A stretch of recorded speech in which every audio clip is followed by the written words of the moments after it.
said, huh. Yeah. Testing some stuff out. Anyway. What's up? What's going on? Stuff is happening. Alright, you ready? Yeah? So ready. Good. So ready. Hey guys, welcome to episode 209 of the Game of Death podcast. I'm your host, Chris, and with me tonight we have Kaleb. What's going on, guys? What's going on, Kaleb? How are you doing tonight? Doing pretty good. How you doing this week? It's been... What's up? How have you been doing this week? Pretty good. Been doing a lot of reading, watching a lot of movies and stuff. Just chilling. What you watching? Taking a little break from games. I watched Sicario. Movie's fucked up, but it's really good. You ever see that one? Maybe? Gangs on the Border of Texas. I believe I've seen that movie. Okay, with Emily Blunt. I believe I've seen that movie. Okay, yeah, you can't miss Emily Blunt. I caught up on Catastrophe. Have you ever seen that show? Nope. Chris? Nope. Yes. Oh, I didn't hear you answer. Oh, I said no. I've not seen Catastrophe. I've never even heard of Catastrophe. Yeah, I hadn't heard of it either until like last week, and apparently it's won a ton of awards, but nobody's watching it because it's on Amazon Prime of all places. Oh, I watched. Kind of sucks. I watched the first episode or two of Handmaid's Tale. That's really good. Yeah, that's getting that has 100% on Rotten Tomatoes right now. Apparently, people are super into that show. I don't think it's as good as The Man in the High Tower, but it's still really good. I do need to start Man in the High Tower, actually. I was eyeing that one as well for starting. I watched half of Manchester by the Sea so far. I'm in the middle of it. Okay. Movie's kind of weird. I don't know how you do that. Movies for me are I have to sit down and I have to watch them. Stop a movie halfway through and be like, okay, I'll come back to this later. I guess it depends on the movie for me, but I mean, I'm just so... My personality is so constantly stop and go that I do it with everything. I'll stop a TV show in the middle of an episode. I don't give a shit. I'll come back to it later. No, that's wrong. It's gotten to the point where when I consume media, like a video game or a movie or a television series, I just think of it as one continuous stream of content. So, I can stop a TV show halfway through an episode because I'm like, whatever, I'm roughly halfway through season 3. It's just going to keep going anyway. Because, I don't use the normal stop points. I just watch as much as I can and then go till later. Just watch an entire season in one sitting. I mean, I did that too because Catastrophe's only 6 episodes a season. But Morty season 1. Yeah. I would highly recommend it though. It's an incredibly funny TV show, and more people should watch it. It's 3 seasons in, and they just got cleared for a 4th season. But it's about these two people trying to. So the very beginning of the show, these two people are in their late 30s, and the guy is traveling for work and goes to London for work and ends up sleeping with this girl and getting her pregnant. And because they're both almost 40, they kind of just say fuck it and decide to give it a go. And so it's really funny, but it's really dark because it's just a very, very brutally honest look at how difficult marriage is. So it's as funny and romantic as it is fucked up because they're two very fucked I'm up married people. Though. Why do I want to watch that? Because it's an interesting perspective on two people who have everything going wrong for them, but at the same time are still kind of chugging along because deep down they're still trying to do their best. Yep, that's life. Yeah, no, it is life. It's very much life in a very realistic lens, and but it is very. It's very funny because it is so realistic and so blunt. And it's interesting to see their relationship develop over the first few seasons as they try to figure out how to be married suddenly and to have kids. It's really interesting. What else have I watched? I watched I Am Not Your Negro. That's a super interesting movie. Is that the name of that movie? Yeah, that's literally the name of it. It's not trying to stir up any, not trying to be racist or anything. It's literally the name of the movie for those who haven't heard of it. It's a documentary about race relations across history, put together from the notes of James Baldwin, who's a really famous black writer who was friends with Malcolm X and Martin Luther King Jr. and that whole cadre of people. And he's just incredibly intellectual, and it's basically just his notes, like trying to understand racial relations within America from the perspective of like the 1970s. And it's I think it won a bunch of awards last year for documentaries. That's cool. Yeah, it's like interesting. SJW movie. I wouldn't necessarily just say it's an SJW movie. It's a very thoughtful and intelligent look at a complicated issue. But it is very, maybe not liberal. It's intellectual though. It's very indie. But just because it's liberal doesn't mean it's intellectual. Correct. Okay. That is very correct. Yeah, and just random stuff here and there. I finished the first season of The Expanse. I'm really tempted to buy the second season on Amazon Prime because I don't know when it's going to go up for free, and it's like $20 for all the episodes in HD. But I'm still look it up when it's supposed to hit streaming. I tried that earlier and I couldn't find anything solid for whatever reason. What is it called? The Expanse. The Expanse season 2. I mean, because it's on there technically already. You just have to pay money outside of Prime Video for it. Like, the episodes literally go up as soon as they air, or right after they air, but just because of Amazon Prime's Netflix-style content availability. You got anything? I'm looking.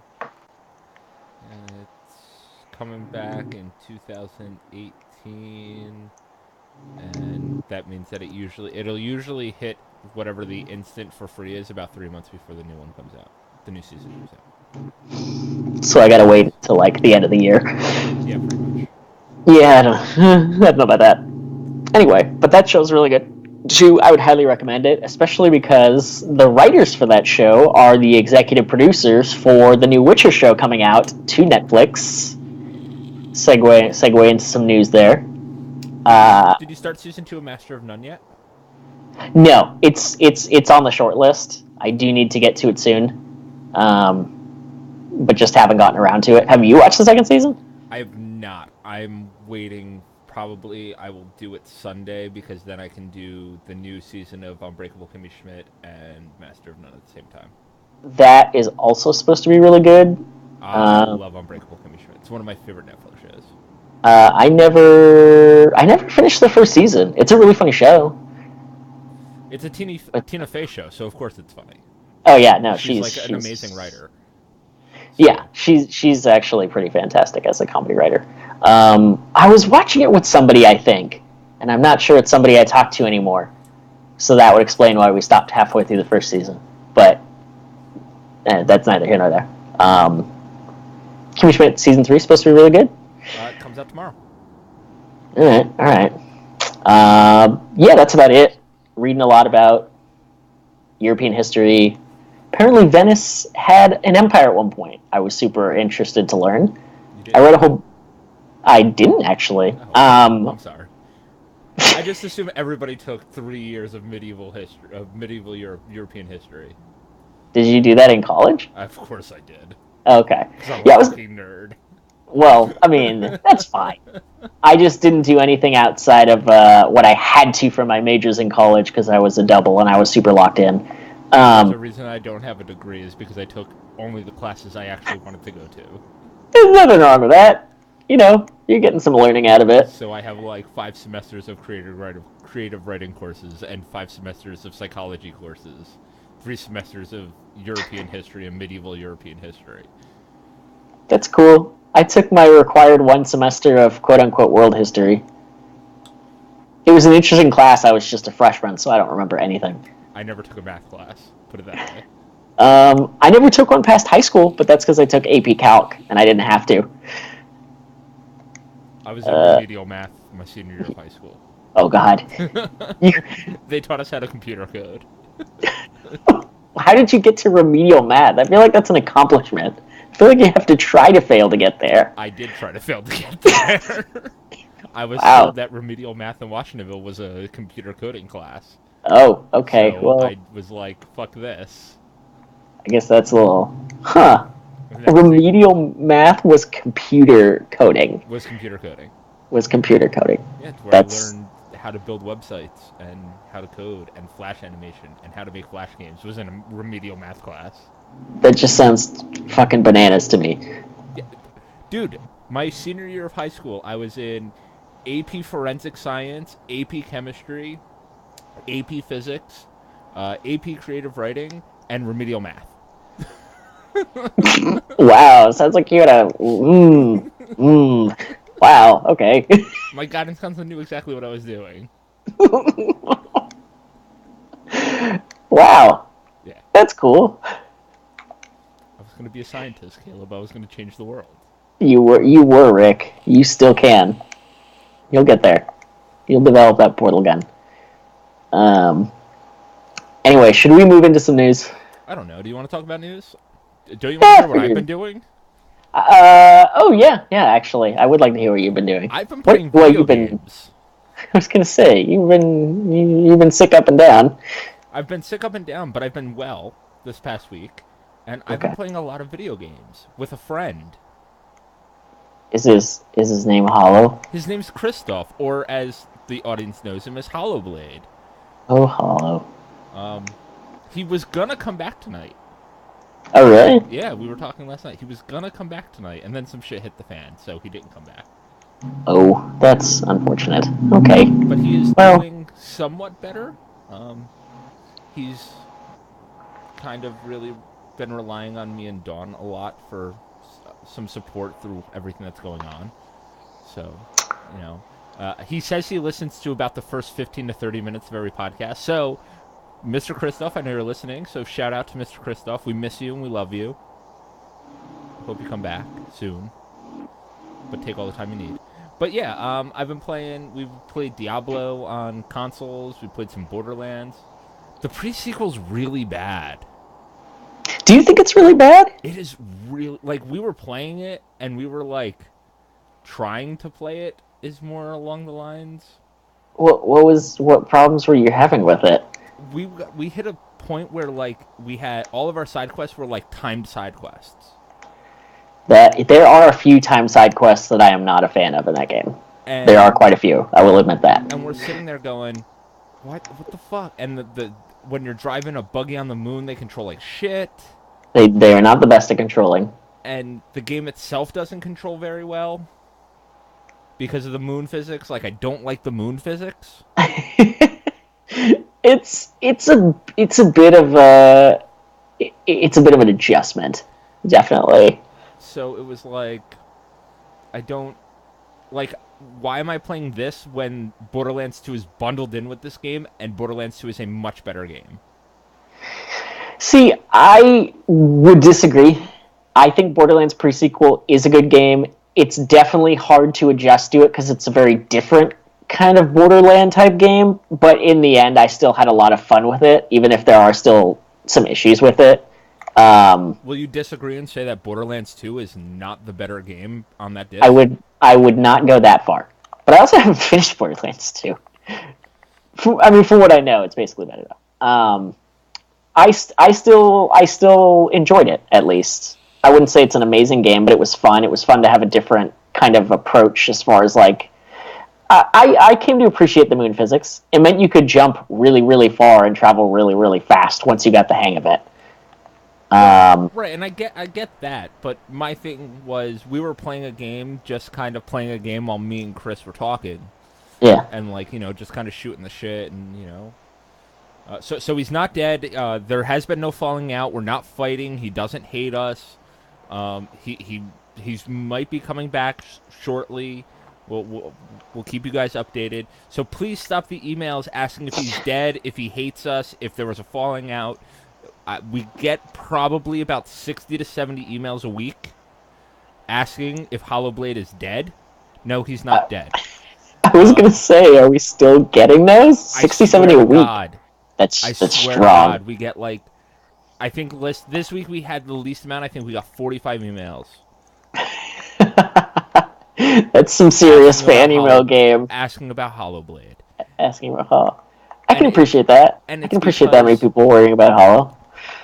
well, the thing is, we're the Three Musketeers. The one guy was like, "You guys are Three Musketeers." It's weird not to have that third voice that kind of shuts down your and Caleb's fanboying.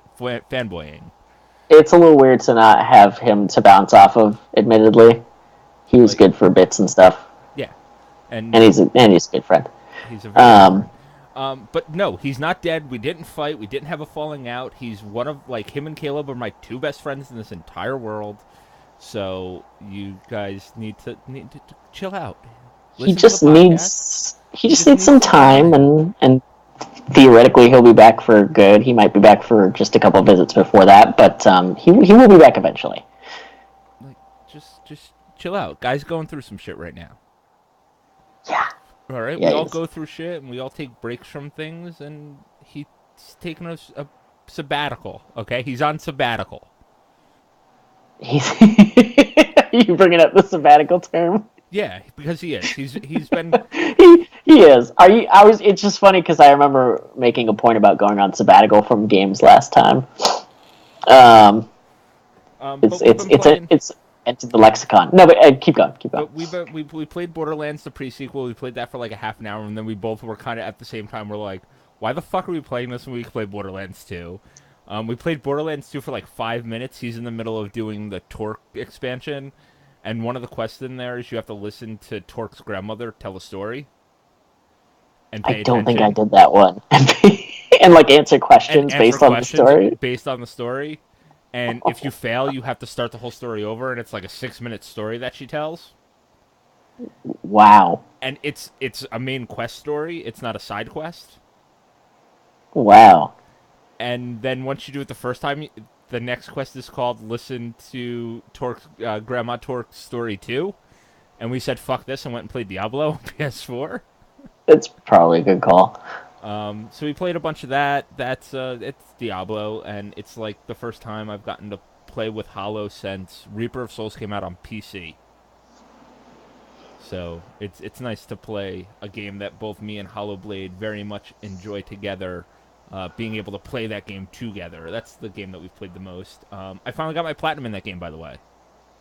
Nice. It's my first non-pussy platinum, as I like to call it. Why? What were your other platinums? Like Infamous Second Son and... Nope, I never got the Infamous Second Son platinum. Oh, really? I got that one. My only other platinum that I have is The Walking Dead Season 1. And you get that Okay. platinum just for beating the game. Just for just for beating the game. Just for completing Season 1. There are some...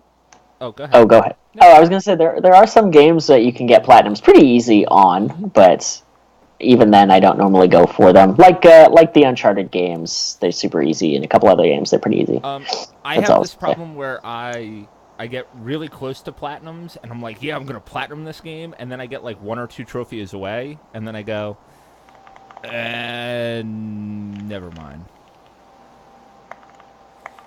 Like Assassin's Creed 2, I am 1 trophy away, and that's collect all the feathers, and I am 2 feathers away from getting that trophy. And I was like, never mind. Yeah, yeah, I can see that. Because whatever, you basically got it. Yeah, I basically got it. That's what I do. If you Yeah. look at my trophy list and even my achievement list on Xbox, you'll notice that I have most of the trophies on a lot of the games I play that I really enjoyed. Yeah. I'll usually get most too. I rarely ever care enough about it in order to go for the trophies. That's the fun thing about modern gaming is that there's so much variety, and so a lot of people care about trophies, and I really don't. Like I literally care about them 0%. But I appreciate the concept of trophies, and I like that people enjoy them. I kind of like them just as a factor of like progression when I'm beating a game and seeing all the trophies I'm getting and stuff, just because it's interesting. But that's about it. That's what I use it as. I usually use it as a measure of progression these days. Yeah, Like, it's fun, especially like a game like you know what, I'm not even gonna say it. I've talked about it too much. I'll use another game as an example. Like story based games. that are pretty long and intense, you'll get different trophies related to what happens in the story and things like that. And it's just a little mark, a little nod to the fact that you are completing it and you are making serious progress. All right, with that said, how much does it piss you off when a game is story-driven, single-player, and doesn't reward you those trophies? Like, say, The Last of Us. It's that's an interesting question because it's one I've actually thought about. It's not something that I would have normally ever have said, but admittedly, yeah, it is kind of frustrating internally when I'm not getting trophies and I am doing yeah, certain games where like you get maybe 2 trophies for the story or like a couple, just like a handful, just kind of scattered here and there, and like most of the trophies are just for doing crazy extra stuff. No, it's kind of annoying because then it makes me feel left out. Because I like beating a game and having some of the trophies. It makes me feel bad when I look at it and it's like, you have 2% trophies for this game. It tanks my fucking trophy rating, which is something rank, which is what I actually care about, my trophy rank. Yeah. So, like, if I play a game like The Last of Us, and I think I completed that game, and I think I got a total of 3 trophies for that game. Oh, yeah. And I was like, I beat this entire fucking game. I died 3 times throughout this entire game. Yeah. How did I get 3 trophies? Last of Us also made the interesting decision to... They literally came out and said, trophies aren't for story, trophies are for extra things that you have to find, and you're probably not going to get any your first time through. Which is weird as a concept to me, but I guess it's okay for people that are super into that game and that game's story. I mean, yeah. We're clearly not. I much more prefer, like, what Resident Evil 5 did with their trophies and achievements, where it's like you get stuff for you get your trophies and achievements for completing the chapters. Exactly. But then you also get, like, there's those cool, like, kill 4 enemies with the cattle prod in one swing. Yeah, no, those are good. You know, but that's the kind of stuff, that's the kind of trophies that I like. Like, there's cool extra stuff that you can do when you're fucking around with your friends. Yeah. But then there's also, like, progression trophies. So I think the thesis of this, the thesis of this conversation is, it doesn't seem right to trophy shame people who only really want to play the story and don't care that much otherwise. Correct. Yeah. It's a weird concept. I have The Last of Us on PS4 that I've yet to play. I got it for my birthday last year from my boss. That's right, I remember you got that. And I was wondering if you had actually even opened it yet. No, it's not even open. It's still sealed on my shelf.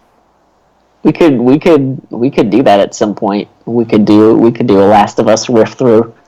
The problem with The Last of Us is it's hard to riff because the story is so good. The story is good, but I feel like we could still riff pretty heavily during all of the fight and combat scenes and stuff, which I am not a big fan of as far as that game is concerned. The itself is not great, but the story, like, the story is so good. Like this, like, as much as we shit on The Last of Us here, without Hollow here, we can actually say this without him being like, for anyone new to the podcast, we tend to shit on The Last of Us a lot. Not that it's like the worst game ever, but just that it has a really good story, but not very good gameplay mechanics. Right, and if you say, a lot of people defend it and go, well, it plays just like Uncharted. That's the problem. I would say that is an utter lie. I feel like Uncharted is meant to be goofy and fun and over the top, and it plays that way. And when you take that over the topness out of it so that it's as bland and realistic as you can, you cease to have an actual enjoyable gameplay mechanic. Right, exactly. That's my perspective. Well, that's the thing, is people are like, oh, well, it controls and it plays like Uncharted. And my response back to the people always is, well, that's the problem with the gameplay of The Last of Us. It's a very realistic, dark, this gritty story that is trying to, like, really pull on your emotions and get you to think and stuff, but then you have this weird, goofy gameplay. Yeah. Whereas, like, Uncharted is a weird, goofy game with weird, goofy gameplay. It just makes it not super fun to play. Right. But the story is one of the best video game stories ever put to the medium. Yeah, it's one of the most realistic and well-written we've ever seen, that's for sure. It's voice acted really well. It's animated really well. It's a beautiful game. It just not my. It's like an 8.5, an 8. Yeah. when it Yeah. comes I to think that's what I gave it when I gave it a review all those years ago. Yeah, I think you did. The other game that I've been playing with Monsieur Hallowblade is Heroes of the Storm. Getting into the MOBA scene. Yeah, you guys were trying to get me to come play Heroes of the Storm, and I know a little bit about that game. I'm still not entirely sure what it is, but for what little I knew, it didn't entirely seem like my cup of tea. It's fun. It's a MOBA that revolves around Blizzard characters. Oh yeah, that's the one. And it's That actually a sounds ton of familiar. fun, and Hollow doesn't rage or anything, and he's really helpful and he explains things. And I play a healer, and I have a ton of fun playing. I main Malfurion right now. He's a healer, and I have a ton of fun playing and running around healing and getting MVP of the game because I out heal everybody else. I have a lot of fun playing that game. That's why I told you to come play, because it was just me and him playing, and you have a team of 5. And It's the like, other come people play. It's kind of fun. were chodes. Yeah, and nobody's a chode, and it's just just a And fun game. nobody's a chode. Nobody is a chode. Like, it's not League of Legends where you're gonna be like fucking, where you get people that are typing you like fucking kill yourself, noob. Oh yeah, people get really mean on that game, So which is a shame. It's so fun when people actually have fun together. like you get Anyway, massive potatoes playing that game that run away from the healer when you're trying to heal them, and you're like, no, yeah. come back, let me love you. And they're like, they run away and then they die, and they're like, oh, nice heals, and it's like, motherfucker, you ran away from me. And that's Yeah. pretty much the extent of people talking to you. But let's get into some news. What we got on the docket? Because we're going to be talking about E3 this episode, guys. This is our E3 prediction episode. This is our pre-E3 episode. Yeah, I was going to say we actually have quite a bit going on this week because things are just now starting to ramp up as people get ready for E3. That's in less than a month now, so we're going. We're heading down the path. June 10th, 11th, and 12th is the big conferences. Yes. And there's things getting announced. There's things coming out. There's quite a few things going on this week. But do we want to jump straight into some stuff? Yeah, let's hear what some of the news. Let's do some news, and then we'll do some predictions, and then we'll get out of here. So, speaking of big announcements and reveals and things, I don't know if you saw this, but Sega has renamed itself and is completely rebranding as Amazing Sega. That's literally Amazing Sega. That's literally their company name now. And as part of the rebranding, they're basically pulling the video game company version of the New 52. They're literally rebranding themselves, and they're going to start reviving old series that were popular back in the day, and I guess try to bring them into the new generation, which I'm super interested to hear. I want to see what they end up coming up with, because Sega has a lot of really great games in the catalog. So there's been a lot of talk about Space Channel 5, Jet Set Radio, a lot of the really big Dreamcast games that never really took off because they were stuck on the Dreamcast. It's interesting. And I guess we'll just have to see. I don't know if they really have much to show, or unless we see something at A3, but I kind of doubt it, just because it's so soon, but we'll see. What else we got while I'm here? I had a bunch of stuff ready to go, and then I started playing Dark Souls 3. I had to. Oh, there were 2 big events today, actually, like mini press conferences leading up to E3. One of them was for Nintendo. Oh no, was that yesterday or today? There was a Nintendo Direct based around the game ARMS, like literally trying to convince people that this is a decent game and they should play it, because there's a lot of confusion, I think, about what ARMS is even now. It's a fighting game. It is a fighting game, and there's actually quite a few characters and quite a few gameplay modes, and there's a gameplay mode where you literally have to dunk your enemy opponents like basketballs in a hoop. So that's kind of cool. It sounds like it'll be goofy fun. And there's an open beta coming up at the end of the month, so anybody out there who does have a Switch, you should jump in during one of these periods and at least check it out. I didn't even know this until it was showing today, but there was a huge press conference / event for Destiny 2. Did you hear about that? Yeah, I don't care. It's Destiny. I don't care that much either, but I know that it's just a big deal in the gaming industry, and they're making a big deal out of it. And I guess they're basically trying to just remake Destiny, but fix all of the things that people didn't like about Destiny, which isn't. It's not a bad way to do business. So I'm still interested to see what happens with it. I'm probably not going to buy it day one, but if Bungie, well, I felt like Destiny had a lot of key elements and ingredients that could have made a really solid MMO, and then they had really questionable design choices in other places, and it was a weird mix.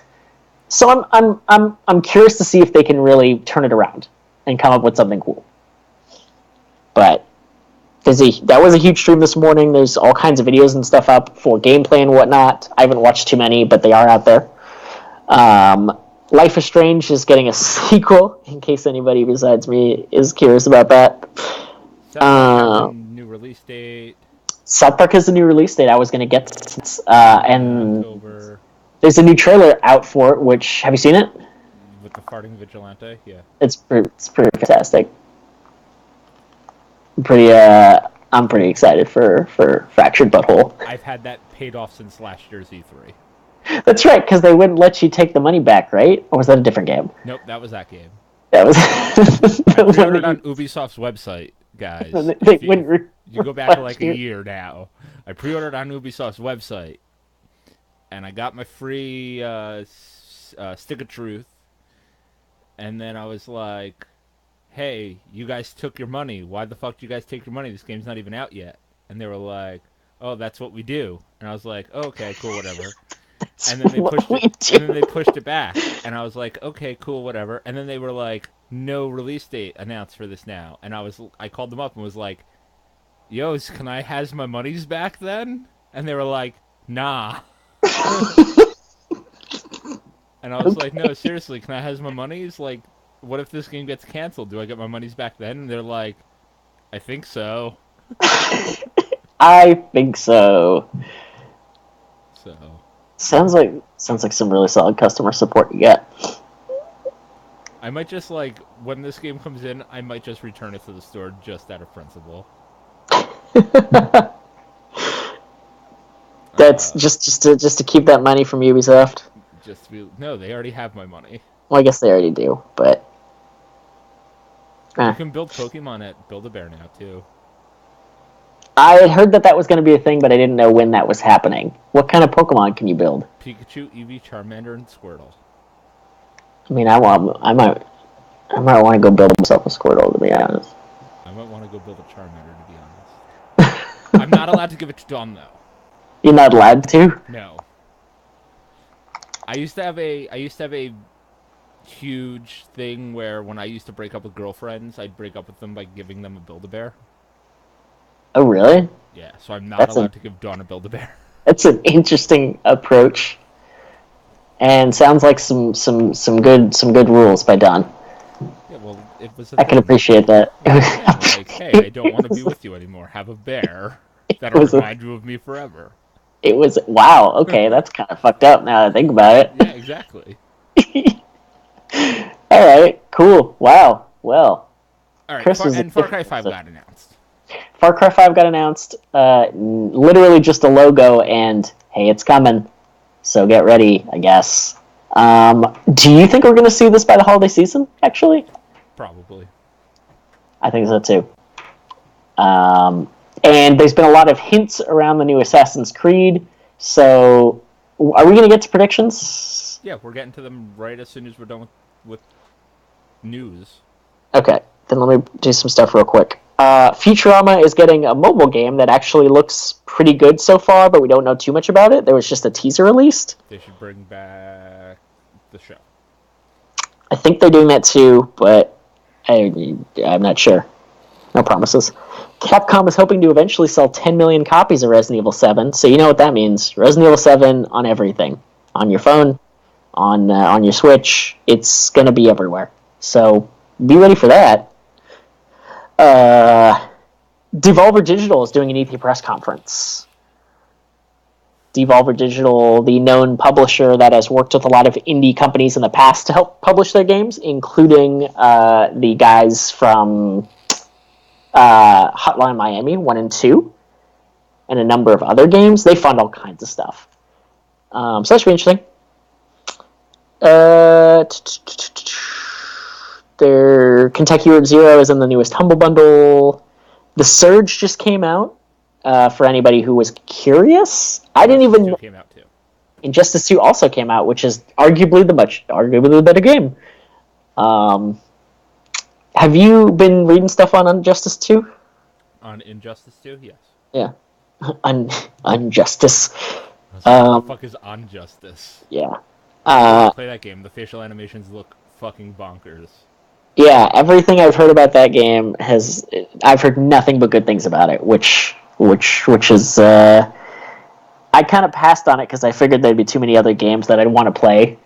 But now I'm here and I'm kind of debating between Injustice and Prey. So both games I'll wait till they drop to $40. That's fair. I think Mass Effect already dropped to $30. Andromeda. Mass Effect for $30, like the day. Oh, that's right. That's right, because of all your discounts. I do need to grab that game at some point. The next game I buy is probably going to be Hidden Oasis on the 3DS. What's Hidden Oasis? It's a new Nintendo game coming to 3DS. Oh, okay. And I think that's it for the bigger stuff. Oh, E3 has sold out. Nobody cares. There's a Phantom Dust remaster that released on Xbox One for free. Yep. If you want to go play that. I know almost nothing about it. Gwent Open Beta coming to consoles. Oh, yeah, I did hear about that. Gwent Open Beta. Sounds pretty interesting. And that's it for, I think, the biggest stuff for the most part. Yeah. I think. Let's talk about E3. E3, the biggest gaming convention news thing that happens every year, happens in LA. This year it's the quote-unquote, they're calling it the quote-unquote first year it's open to the public. It's really not the first year it's open to the public. I'm not going to give you a whole history lesson of E3. Just when it was still on the East Coast, at one point it was open to the public. Kind of how it started, actually. But E3 this year is going to be huge. All the press conferences are on a weekend this year. We do this every year. We make like 5 or 6 predictions. Usually, some of them are safe. Some of them are really off the wall. But we do it every year. Usually there's more of us here. But this year you're going to get 10 predictions. 5 from me, I think. 5 from Kaleb. You said 5? Mm-hmm. Yeah. All right. I have like 7, but I'll drop it down to 5. Okay. So why don't we start with you, Kaleb? Give me a prediction. Okay. I'm going to start with the least likely. Or no, I'm going to start with the most likely and go to the least likely as we go forward. So this is the prediction that we don't have official confirmation yet, but I'm pretty sure this is going to be a thing. And I think most people are sure this is going to be a thing. Assassin's Creed Origins getting announced at E3, which would be, I think, the first time in a long time they've announced an official Assassin's Creed game at an E3. But just with everything that's going on, it's way past the window in which they normally announce an Assassin's Creed game. And because this one is the result of a gap year that we had last year with no AC game coming out, I assume they want to do something really big and really important to just emphasize the new, like, advanced, better Assassin's Creed that they've come up with. So I think they're going to make a pretty big deal about it during the Ubisoft conference at E3. My most likely is the new Call of Duty that's coming out is going to come bundled with Modern Warfare 2 Remastered, and it's going to be a PS4 exclusive. Timed, at least. A PS4 exclusive? The not the Call of Duty game, but the Modern Warfare 2 Remastered. Hasn't been announced, been highly leaked, highly suspect that Modern Warfare 2 Remastered is going to be included with this year's Call of Duty. So. Okay. What else you got? What else do I got? I had a few in my mind. I'm trying to remember them. I probably should have written them down. Did you write yours down? No, they're all up here. Okay. um, I was gonna say, I think Nintendo.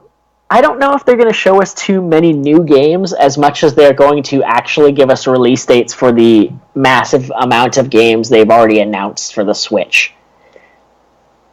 That's kind of what I'm hoping. It's a little less likely, I would expect, but I think it makes more sense from their standpoint than just keep throwing games at us and not give us any kind of dates and no expectations and when we're going to be playing things. I think we're going to get a lot of dates for all the stuff they've already announced. We're definitely going to get the dates. Yeah.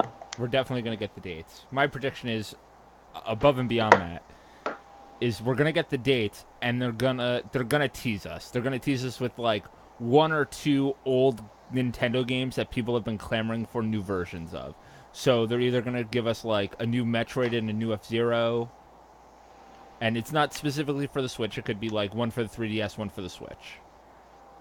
But that's what we're going to see. We're going to see, like, two old Nintendo IPs coming back that people have been asking for, as well as release dates for what they have announced already. What two IPs do you think are going to be coming back? I really think it's going to be Metroid and F-Zero. I could see Metroid, and I would be very excited for a Metroid. I feel like there's a lot of indie games that are basically F-Zero that have come out in the past few years on the Wii U and the Switch. Like what? So, the one that just came out, what was it, like Fast Racing Neo or whatever, that came out like 3 years ago? It's not. Or not three. It doesn't not have three. the F-Zero name. Not 3 years ago. 3 months ago. Nope. But it basically plays exactly like it, and it has characters that are very similarly named. So I'm not saying they can't come out with an F-Zero game, a new one. I'm saying I would say it's unlikely. Not impossible, just unlikely. I think that the F-Zero game, if we get an F-Zero, it's going to be for the 3DS, by the way. You think so? Oh, without. I think we'll get a Metroid game in the vein of either we'll get the 2D style that everybody's been clamoring for, or the Prime style. I'm not sure which one, but that's going to be our Switch game, and they're going to give us a F-Zero racing game on the 3DS, because Nintendo hasn't had a racing game on the 3DS since the last Mario Kart on the 3DS. You know, I'm just going to say it. A Metroid game would go very far towards me just buying a Switch tomorrow. Yeah, me as well. Like I've been kind of on the fence when it came out, and I'm still kind of waiting a little bit, just wondering if I want to jump in. I will probably sometime soon, but Metroid would get me to buy it tomorrow. What else you got? What's up? What else you got? Yeah, so number 3. This one I'm a little more skeptical about, but I definitely am still expecting it to a degree. I think we're going to get a more formal, official announcement, possibly with a trailer, but maybe just with a teaser, of Borderlands 3. I think we've already gotten test images and stuff. I feel like at this point they have to say something. They have to do something to officially announce it so that get people excited for it. The game sounds like it might be a little farther out, but they've been releasing stuff here and there, so it's people know it's coming already. What are they waiting for? But that's what I think. I think without this is still very, very, very likely. I think we see a new Infamous, an Infamous 4, at E3 this year. Really? Yeah. It's been 3 years since Infamous Second Son. There was 3 years between Infamous 2 and Infamous Second Son. It was almost 3 years between Infamous 1 and Infamous 2.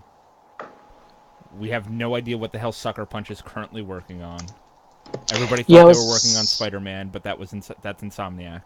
That's Insomniac, which is interesting because they made they made Infamous. They know superhero games, but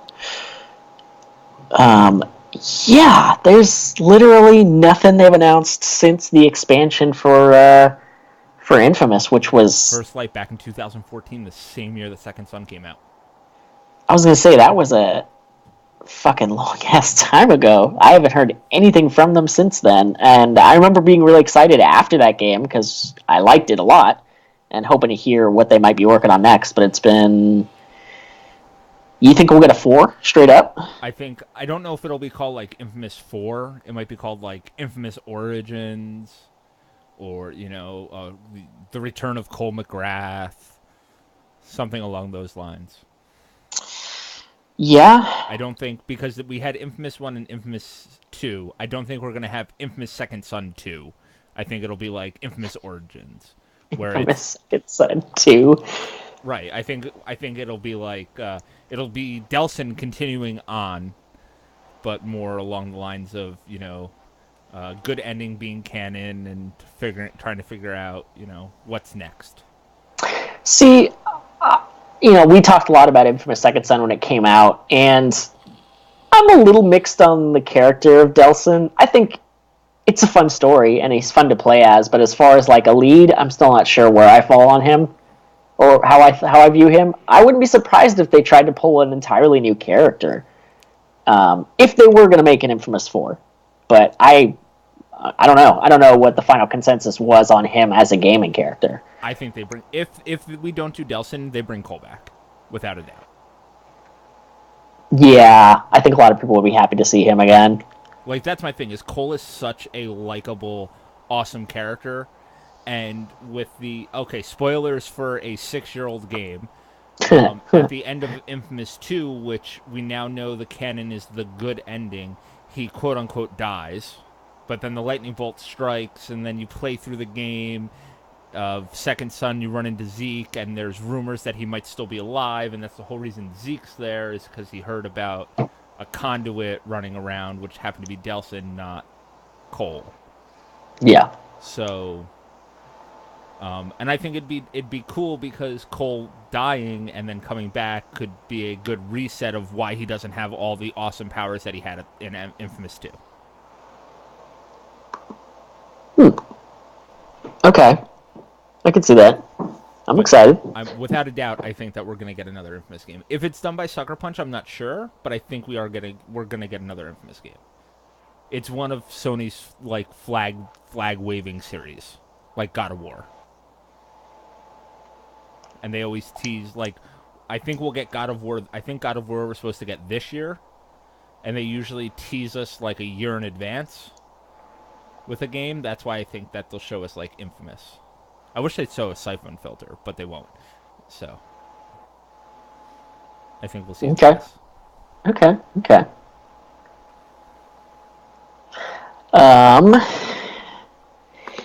I had one more I was just thinking of that wasn't super likely. Oh, you know what? I'm going to say this is what I'm hoping. I don't know if I'll expect to see it, but it would be nice to see something. I predict that we might see a new game that From Software has been working on. That'd be just because I know they split teams, so one team made Dark Souls 2 while they made Bloodborne, and then obviously that same team that made Bloodborne went on to make Dark Souls 3 and some of the DLCs, which have just finished coming out. So I wouldn't be surprised if they teased something. And I love to hear what they might be coming up with. Some people are even going so far as to argue for Bloodborne 2, which would be insane, but I don't think it's likely. But we'll see. We'll see what they might be working on. Not my furthest one off the wall, because this is my fourth one, but this is one that's very unlikely, but I hope it's true. Bethesda press conference. They announce Elder Scrolls 6, and we're playing it by Christmas. See, I was going to say for my least likely that they were just going to announce Elder Scrolls 6. Nope, Elder Scrolls 6. We're playing it by Christmas. I think it's still too soon, but I think if they do announce it, we probably are playing it by Christmas. What happened? I said I don't expect the game. I think it's a little too soon, but if they do announce it, I do expect we're probably going to be playing it by Christmas. Like, my biggest thing with Bethesda, and the reason that I don't trust them when they say, "Oh, we're not working on stuff," is they said up until the press conference for Fallout 4 that Fallout 4 was not in development.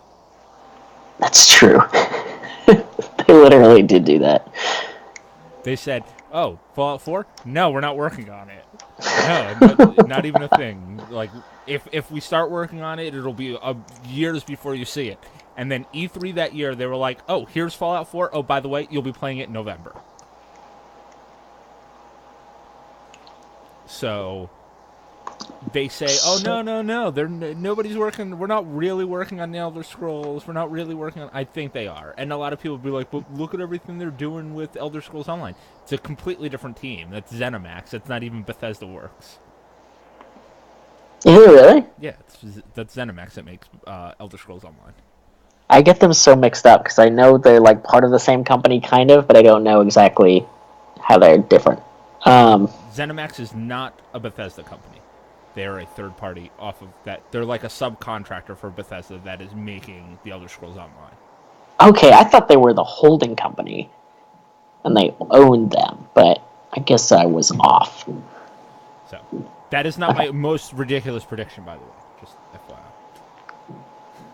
Okay. What's your since I've already obviously was that really your last prediction? Was Elder Scrolls? it was. I assumed that they were going to announce Elder Scrolls 6. I don't think it's very likely was why it was at the end, but it would be exciting to see. And I know a lot of people would completely lose their shit if they saw it. Well, my thing is, what else is Bethesda going to announce at their press conference? They're going to come out. They're going to show Fallout, Fallout Shelter for PS4. They're going to show Evil Within 2. I'm really actually excited to hopefully see some Evil Within 2. It's almost guaranteed. Yeah.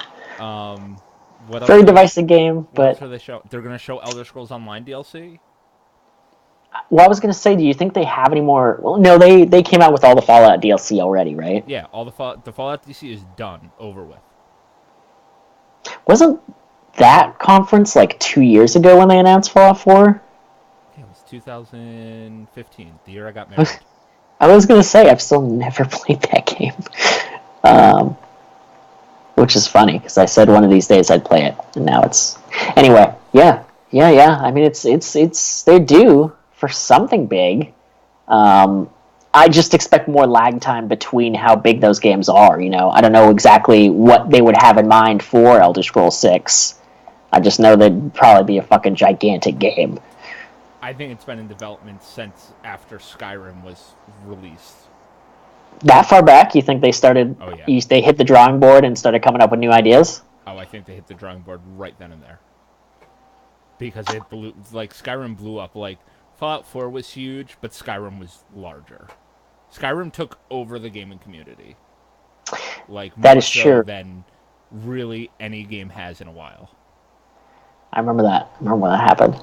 Like, the closest thing that we've seen to something taking over the way Skyrim has was Zelda Breath of the Wild, and that was on one console. Imagine if that was a multi-platform game. That's what Skyrim did. Yeah. So. Yeah. My biggest prediction is, imagine this, PS4 PlayStation conference, okay? Okay. It's the end of the conference. We've seen all these awesome new stuff. Lights go down, and suddenly we get smoke. And a single light on the center stage. And sitting there is the PS Vita 2. It runs all of your PS4 games in your hand. You really think so? All of your PS4 games in your hand. If you have it downloaded to your account, you can download it directly to the console. It is like a portable PS4. Retailing at $249.99 to be released November 22nd, 2017. Wow, those are some very specific numbers. It's really far out there. It is my biggest, most totally not going to happen prediction. I was going to say, you guys have argued for them staying in the mobile industry with the mobile console, and I just don't I just don't see it after what happened with the Vita and how they kind of shat on it out of the gate. That's why I think that their next mobile console is going to be a hybrid. It's going to be like the Switch, because the They're Switch is gonna. taking off huge. I was gonna say, you think they'll try to compete with the Switch on its own turf and try to beat it out with that just that functionality? Imagine if you could spend 200. Okay, the Switch is what, 299. Yep, Okay, 299, and then you have to buy all new games for it. that's true. Imagine if you could spend $250 and all the games that you own digitally, every game that you own digitally on your PS4 is now playable on the go. I mean, it would be pretty fantastic. Like you could be sitting on the bus playing The Witcher 3. Like, yeah, it's not going to be as perfect as a 1080p, but it's going to still look very, very good. It's probably going to be about the size of the Nintendo Switch, but it's going to have like everything built in. It's going to be comfortable. No weird back touchpad or anything. You're going to have all your buttons right there. But it's $250 and you can play every PS4 game that you own digitally on the go. $250. So for anybody that has a somewhat large library or anybody that has PlayStation Plus, you have a plethora of games to play on the go now. I could be playing Diablo 3 at work. Yeah, you could be. Like, I think that if Sony came out with something like that, where it's not weird streaming or anything like that, where, I don't have to constantly be connected to the internet. All I do is I sign in while I'm on Wi-Fi, and I download the game to this little to the handheld, and then I can take it with me and play off that handheld.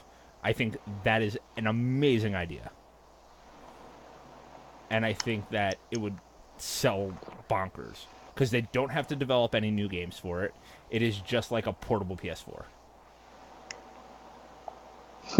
Not a new console. I wouldn't call it a new console. I wouldn't call it, I'd call it like a peripheral for your PS4. Now you can play your PS4 on the go. And see, I can definitely see that being a draw, and I can definitely see the appeal to a console like that. I just don't know if I would expect Sony in particular to do it. Just with the weirdness they've shown with their portable consoles. I don't even know if they have another one coming. It's not a bad idea, definitely. Just I don't know if I can put any faith in them doing anything mobile again. But we'll see. Like, I'd buy one of those, I think, faster than I'd buy a Wii U. Would you really? I mean, well, actually, I own like most of my library, like my newer library, is digital on my PS4. yeah. Like, and that would drive more people to a digital library, which Sony is definitely pushing people towards. Yeah, they are. So it would push people more to buy things digitally. Yeah. And then you start building this ecosystem where most people are buying digitally. You get to then feel out for your next console iteration, because PS5 will probably see in like 2020. Mm-hmm. And they can be like, okay, this is what the saturation looks like of people that can buy digitally and be on, have access to fast internet, to able to download games on a regular basis. It's a huge market test. It's a huge, awesome idea for a console. It's something that I wish I worked at Sony, because I think it's $1 million idea. Okay. It's just amazing. I love how neither of us talked about the Scorpio at all.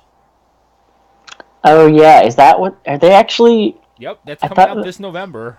I thought that was already out. I haven't really paid much attention to the Super HD, the Super HD battle going on around PS4 and Xbox. Well, there's Really, no Super HD battle going on. well, it's the The PS4 does 4K. The Xbox S does 4K.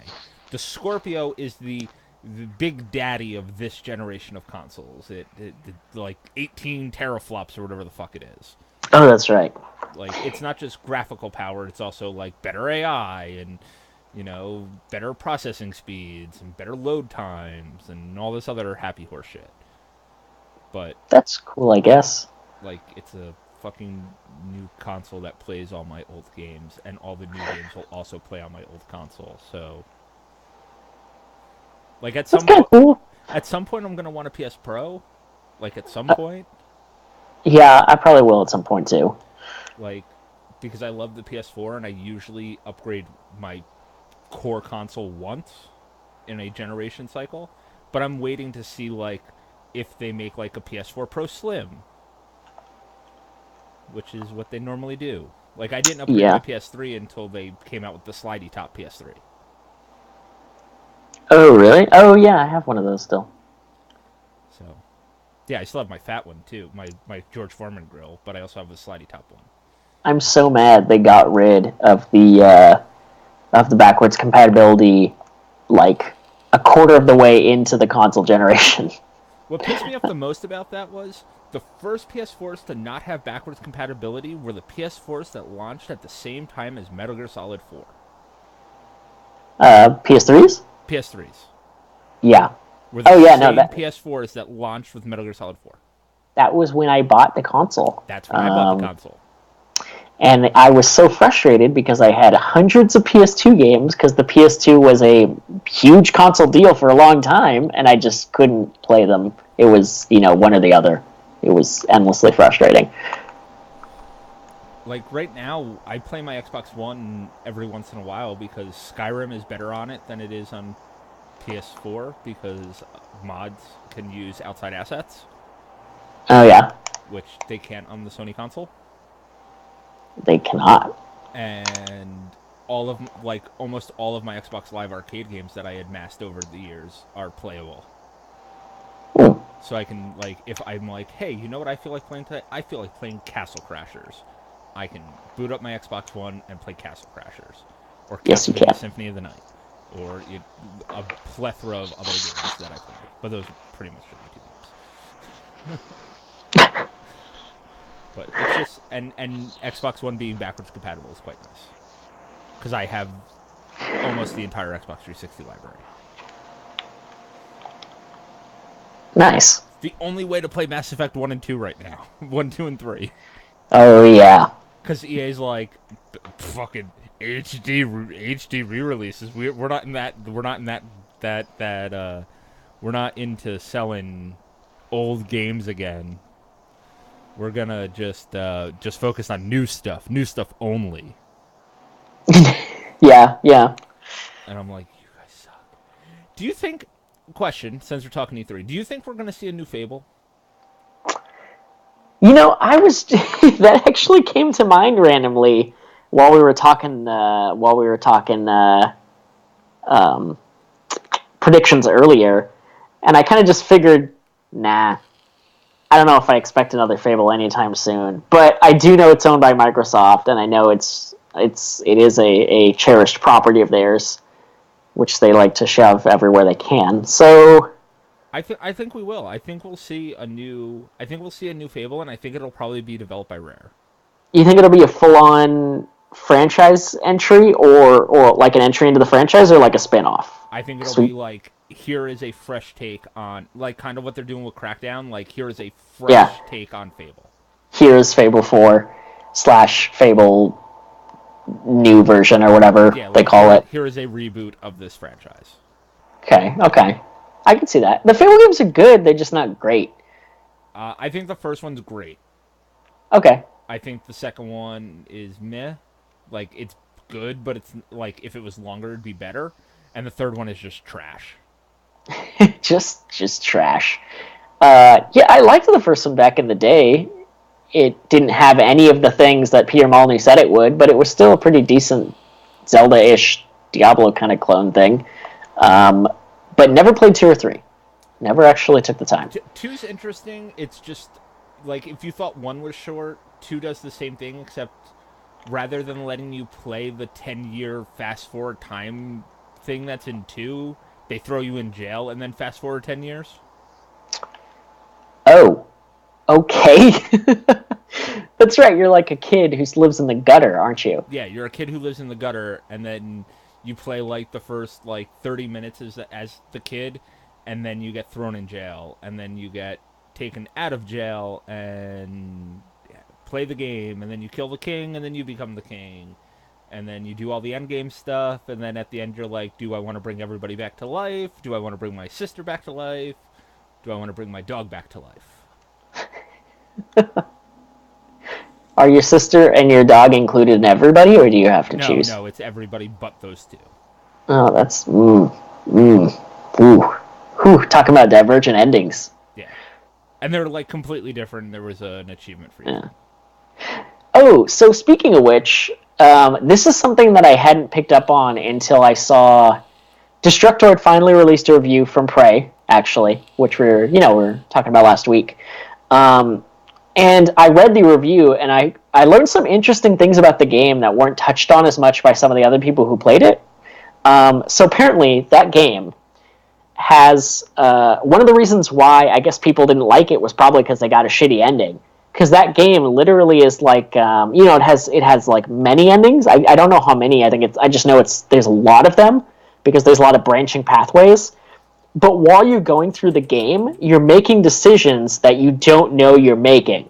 So you don't know what kind of ending you're going to come up with, and you probably don't even have any idea what other endings are possible because you just don't know what's happening.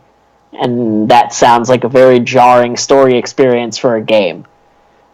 But apparently some of the endings are pretty cool, and apparently the game has amazing atmosphere and environments and like lore, but the story's kind of weird in that branching way that you don't realize is branching. Yeah, I heard that the thing that's pushing me towards Prey more and more every time that I read about it is a lot of people are comparing it to BioShock. Yeah, apparently, like BioShock, it has a really in-depth history and lore, and it's really creative in its atmosphere and environments, and it's very unique and different. Just heard a lot of mixed things about the actual story, so I don't know. So that's why I'm like, kind of want to play this. I kind of want this game. Yeah, me too. Like, I just don't know if it's worth $60. All the money, $60. Yeah. Maybe not. Oh, I have big news, by the way. Like, now that we're getting ready to wrap up, Dawn got a job at Amazon. Ooh, is she working in one of their warehouses? She will be working in one of the warehouses that's opening up very close to our home. So that's cool. She's Friday through Tuesday, 5 a.m. to 9 a.m. 5 a.m. to 9 a.m. Friday through Tuesday. Correct. Doing stocking? Running orders? Sorting boxes to go on trucks. Okay. It's a thing. Almost $14 an hour, so we're not scoffing at it. Okay. Yeah. No, it's pretty good. Yeah, exactly. It's pretty good. It's pretty good. Okay, that's cool here. Yeah, but the funny thing is, she gets this email when they tell her that she got the job. It's like, congratulations on becoming a member of Amazon. Congratulations on becoming an Amazonian, is what they said to her in the welcome email. And Dawn's like, motherfucker, I'm 5'10". I've been an Amazonian my entire life.